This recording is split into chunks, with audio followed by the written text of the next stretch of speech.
let's talk about one of the biggest disasters in the history of, well, anything you drink.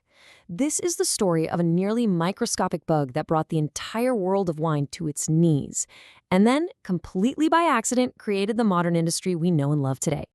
And you can just feel how personal this attack was from quotes like this at the time. People didn't see this thing as just some random pest. No, it was a true gourmet, a connoisseur of destruction that was deliberately targeting the very best wines. It felt like a calculated insult. And this number? Wow. This shows you the scale of the catastrophe we're talking about. A 72% collapse in French wine production. In just 14 years. An entire nation's culture, its economy, everything that was built on wine was staring down total annihilation.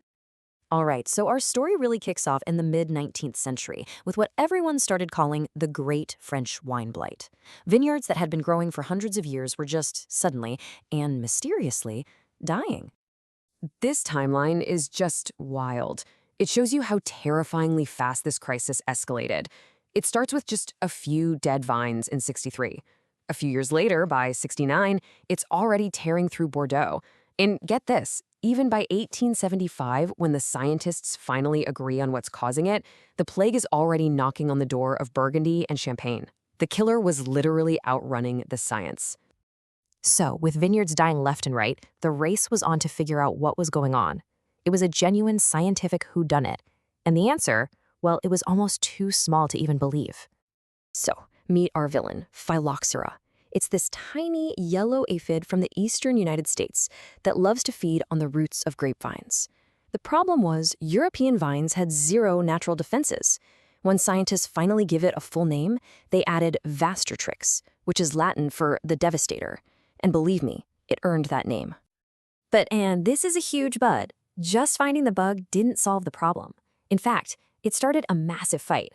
You had a team of botanists down south who were adamant, saying this aphid is the killer. But the big shot medical establishment in Paris, they just waved them off. They argued the bug was a vulture, just feeding on vines that were already sick from something else. That argument wasted years they didn't have. So while the scientists in Paris were arguing, the growers out in the fields were finding the proof for themselves. Simple stuff, really. When a freak flood drowned a vineyard, the vines actually bounced back because the bugs had drowned. And they noticed that vines planted in really sandy soil were perfectly healthy because the little bugs couldn't move around underground.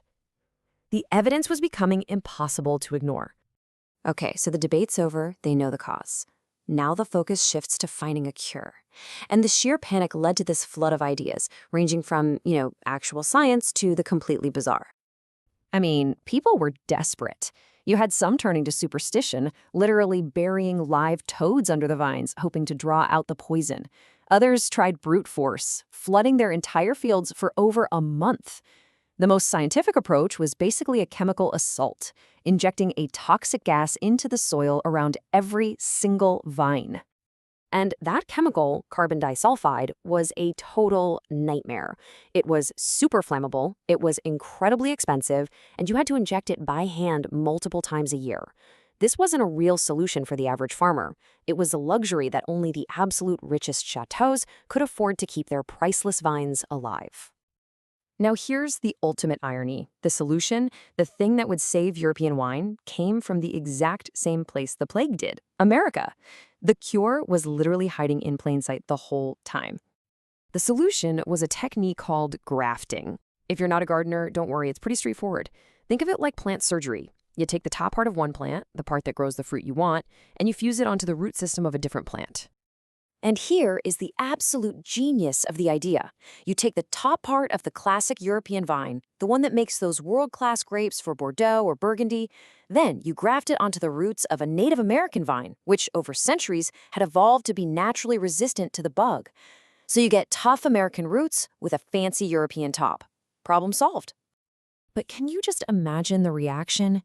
You're telling a proud third-generation French winemaker that the only way to save his precious, historic vines is to fuse them with the vulgar American plants that caused the whole mess to begin with. It was seen as a profound insult. There was this huge cultural resistance. Many just refused, totally convinced the American roots would taint the pure flavor of their wine. Look, the Great Blight was a tragedy, there's no question. But it also acted like a giant reset button. It forced the entire industry to rebuild from the ground up. And in doing that, it basically created the blueprint for all of modern wine. I mean, just look at the physical change. Before the plague hit, France had almost 2.5 million hectares of vineyards. Today, it's less than a third of that. The wine map of France was permanently and dramatically redrawn. Whole regions just shrank, and some disappeared completely. And the way vineyards were actually managed, it changed completely.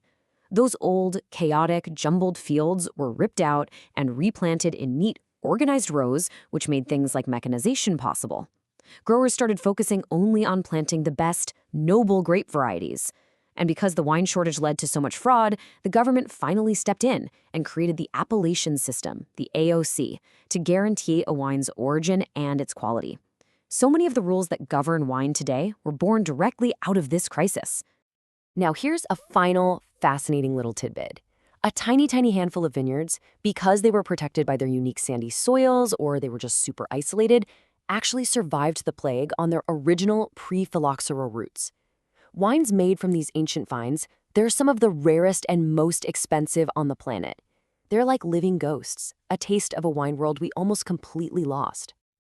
So that leaves us with a pretty provocative thought to end on. Right now, today, almost every fine wine vine in the world is a hybrid, a European top on an American bottom. If we discovered a magic cure tomorrow, should we undo it all? Should we rip everything out and replant on original roots to get back some lost authenticity?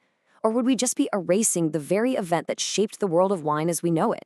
It's something to think about.